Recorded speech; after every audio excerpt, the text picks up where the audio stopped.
আসসালামু আলাইকুম সম্মানিত দর্শক শ্রোতা। আজকের বিষয় হচ্ছে শেখ হাসিনা ৮০ বাংলাদেশে ফিরে আসতেছে বলে কেন সময় পার করছে সে বিষয়ে সংক্ষেপে আপনাদের সাথে শেয়ার করছি। শেখ হাসিনা ইচ্ছা করলে তার চিন্তা চেতনা বাসনা, তিনি মৃত্যুকে ভয় করে না, তিনি হামলাকে ভয় করে না, তিনি তার মানে স্বপ্ন পূরণে পিছনে ফেলে না। তিনি মানে অধম্য অর্থাৎ সর্বশক্তি দিয়ে তিনি তার কর্মকে এবং তার স্বপ্নকে বাস্তবায়নের জন্য দৃঢ়ভাবে অঙ্গীকারবদ্ধভাবে কাজ করে। তাকে যদি আল্লাহ বাঁচিয়ে রাখে তিনি অবশ্যই বাংলাদেশে ফিরে আসবে। হয়তোবা আমি সেদিন নাও থাকতে পারি। মানুষ মরণশীল। এখন বলতে পারেন কেন আসে না? মার্কিন যুক্তরাষ্ট্র তার পক্ষে কথা বলেই চলে আসছে। আপনারা দেখেছেন এই ডোনাল্ড ট্রাম্পের ক্রিয়া প্রতিক্রিয়া। আপনারা দেখেছেন তুলসী গ্যাবার্ড, যিনি মার্কিন যুক্তরাষ্ট্রের গোয়েন্দা ডিপার্টমেন্টের প্রধান। আপনারা দেখেছেন এই লরা লুমারের বিস্ফোরক মন্তব্য এবং সমালোচনা। আপনারা দেখেছেন এই যে ভারতকে নিয়ে যে অপকৌশল চালাচ্ছে তার প্রতিবাদে কি অ্যাকশন। অর্থাৎ বিশ্বের সকল রাষ্ট্রগুলোই শেখ হাসিনার পক্ষে। সেখানে তিনি কেন আসছেন না? 4টা কারণে তিনি এই গত প্রায় 1 বছর অর্থাৎ 8 মাস আসে নাই। সেই 4টা কারণ সম্পর্কে আপনাদের বলি। 4 নম্বরটা দিয়ে শুরু করি। 4 নম্বরটা হচ্ছে এই শেখ হাসিনার আমলে শেখ হাসিনার সাইনবোর্ড ব্যবহার করে, আওয়ামী লীগের সাইনবোর্ড ব্যবহার করে, আওয়ামী লীগের এমপির সনদ ব্যবহার করে এই দেশে যে লুটপাট করা হচ্ছে, নৈরাজ্য করেছে, এটা তো অস্বীকার করার কিছু নেই। যাদেরকে জেলে দিচ্ছে এবং যারা পালিয়ে আছে তাদের শিক্ষা দেওয়া উচিত, তাদের বোঝার উচিত, তাদেরকে বোঝানো উচিত। এমনকি তারা আবারও যদি খালি এমপি মন্ত্রী হওয়ার চিন্তায় দেশটার কাছে যদি বিক্রি করতে চায় তাহলে তাদের জন্য শেখ হাসিনা নিজেই অ্যাকশন নিবে। সেজন্যই একটু সময় করতেছে, তাদের শিক্ষা দিচ্ছে। 3 নম্বর অপশন হচ্ছে, একটা আঞ্চলিক ভাষায় কথা আছে, সুখে থাকলে ভূতে কিলায়। এই বাঙালি জাতি, এই বাংলার জাতি, এই বাংলাদেশে জন্মগ্রহণ করে পাকিস্তানের নাগরিক হওয়া, ভারতের নাগরিক হওয়া, আর মার্কিন যুক্তরাষ্ট্র লন্ডনের নাগরিক হওয়া, ফ্রান্সের নাগরিক হয়ে দেশটাকে ধ্বংস করে দিচ্ছে। আর এই বাঙালি জাতি সেই তাদের মদদে এই সুখের স্বপ্নের সোনার বাংলাদেশটাকে ধ্বংস করছে।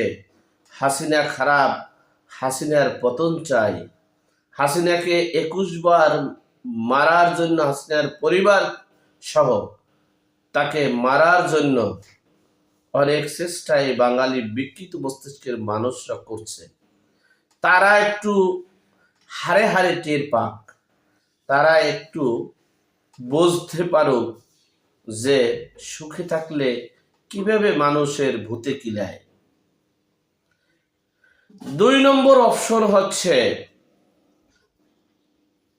এই তৌহিদি মব জনতা যারা বলছে প্রকাশ্যে যে আমরা 3রা নভেম্বর সিদ্ধান্ত নিয়েছি সশস্ত্র যুদ্ধ করব,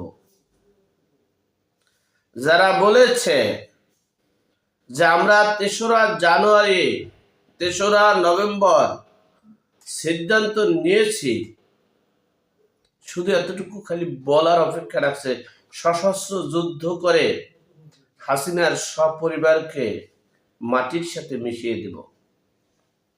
তাদেরকে কারা কারা মদত দিচ্ছে সেটা একবারে স্পষ্ট হয়ে যাওয়ার পরে এখনো 95% স্পষ্ট হয়েছে, আরো কিছু স্পষ্ট হওয়ার কথা বাকি আছে 5%।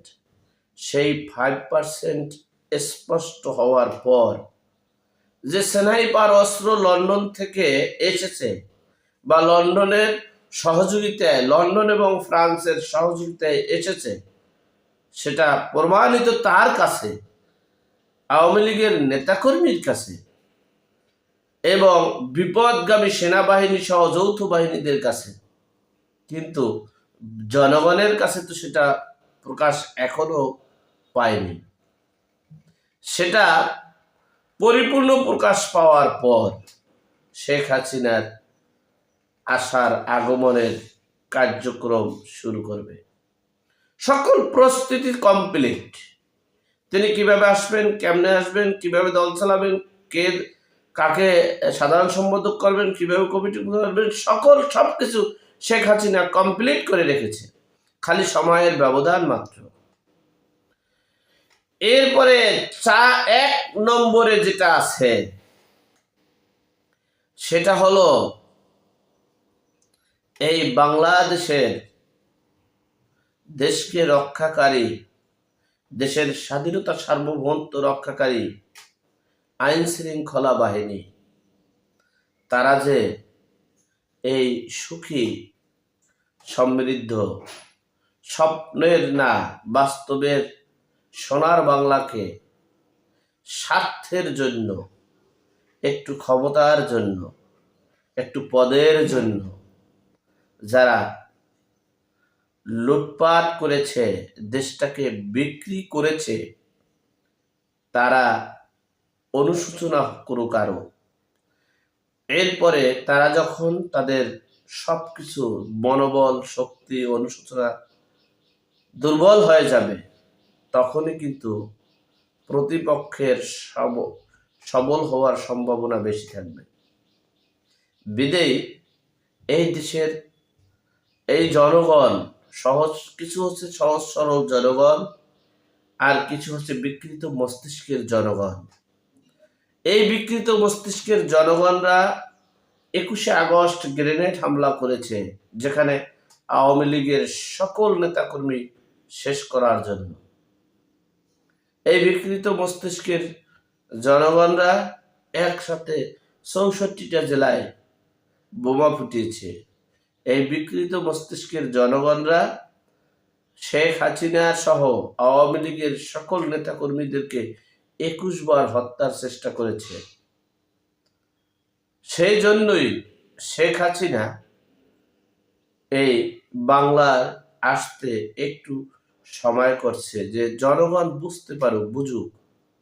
জীবনেতে কোনোদিন শোনে নাই, স্বপ্নেও দেখে নাই যে তৌহিদি মব জনতা কাকে বলে, গণহারে পিটিয়ে হত্যা কাকে বলে, নামাজরত অবস্থায় ছাত্রলীগ তার ছেলে ছাত্রলীগ করার কারণে কেমনে হত্যা করে, জীবনে তো দেখেনি।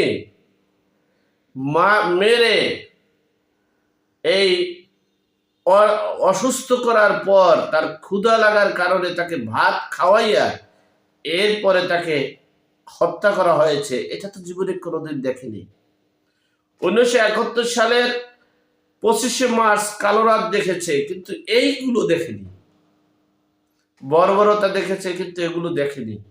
এগুলো দেখো, এই দেখার সীমানা যখন শেষ হয়ে যাবে, তখন এই দেশকে রক্ষার জন্য, এদেশের স্বাধীনতা সার্বভৌমত্ব রক্ষার জন্য শেখ হাসিনা সহ বঙ্গবন্ধুর আদর্শের সৈনিকরা, বঙ্গবন্ধুর আদর্শকে সমর্থনকারীর সৈনিকরা, ভালোবাসার সৈনিকরা মাঠে নামবে শেখ হাসিনাকে এই দেশে আনার জন্য।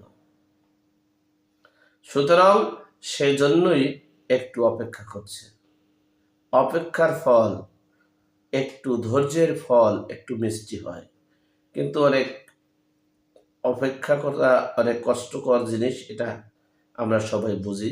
যাই হোক, সর্বোপরি কথা হচ্ছে আল্লাহ আমাদের বাংলাদেশের সকল বিপদ আপদ বলা মুসিবত থেকে আমাদেরকে রক্ষা করুন, দেশকে রক্ষা করুন।